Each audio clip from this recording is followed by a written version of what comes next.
큐티라이브 김목사입니다. 로마서 9장 19절입니다. 3장 7절 주장과 흡사한 내용이 나와 있는데요. 하나님이 일하시는 방법은 사람들이 이해하기 힘들 수도 있습니다. 신명기 29장 29절을 보면 감추어진 일은 여호와께 속하였고 나타난 일은 우리와 우리 자손에게 속하였다.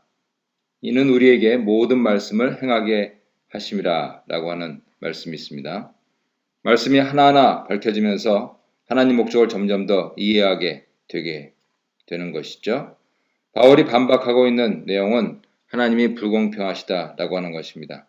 출애굽기 2에서 사람들은 자기 행위와 무관하게 운명이 결정된 것처럼 보이는데 하나님의 주권과 자유가 아무 의미 없이 행사된 것이 아니고 큰 목적을 위하여서 사용된 것이라고 주장하고 있는 것입니다.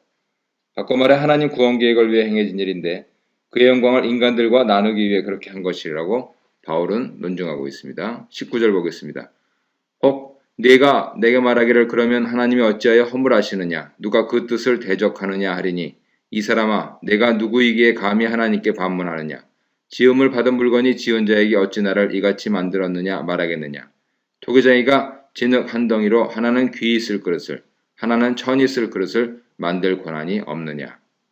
바로조차 하나님 뜻을 거부하지 못했다면 그 누가 하나님 뜻을 거부할 수 있겠는가 라는 반론에 대해서 대답은 의외로 간단합니다.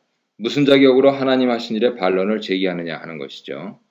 이사야 그리고 호세아 선지서를 인용하면서 불순종과 처벌, 회복 패턴을 증거로 제시합니다. 그리고 인간은 하나님의 주권적 자유를 거부할 수 없지만 하나님은 그 자유로 궁극적으로 인간을 회복시키신다는 것을 보여줍니다. 이 주장을 증명하기 위해 예레미야 18장 1절로 12절에 나오는 토기장이와 그릇 이야기를 사용하면서 하나님과 피조물과의 관계를 상기시킵니다. 나아가 이사야 45장 9절의 내용도 상기시킵니다. 그래서 기본적으로 인간은 하나님을 고소할 수 있는 법적 권리가 없다라고 하는 것을 보여줍니다.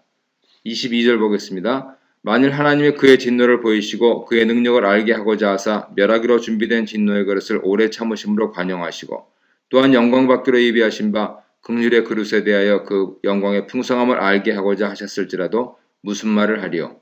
이 그릇은 우리니 곧 유대인 중에서뿐 아니라 이방인 중에서도 부르신 자니라. 하나님의 주권과 자유에 대해 두 가지 예를 들고 있는데요.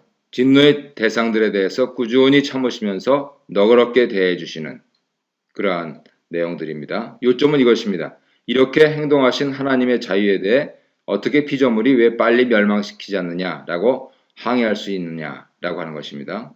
두 번째는 구원하실 대상을 선택하실 때도 같은 자유, 같은 하나님의 주권적인 자유가 사용되는 것에 대해서 피조물은 할 말이 없다는 것입니다.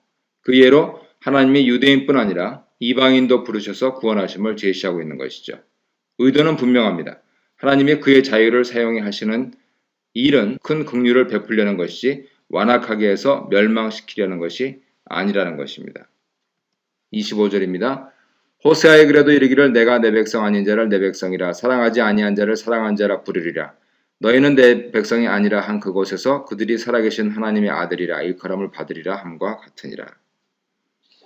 호세아 1장 10절을 보면 이 말씀이 나오고 있는데요. 이 내용을 인용해서 하나님 행동의 궁극적 목적은 긍휼이다 라고 하는 것을 증명합니다.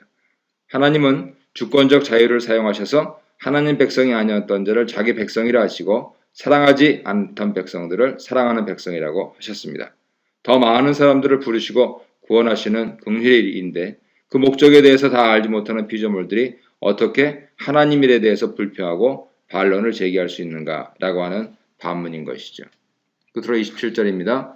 또 이사야가 이스라엘에 관하여 외치되 이스라엘 자손들의 수가 비록 바다의 모래 같을지라도 남은 자만 구원을 받으리니 주께서 땅 위에서 그 말씀을 이루고 속히 시행하시리라 하셨느니라.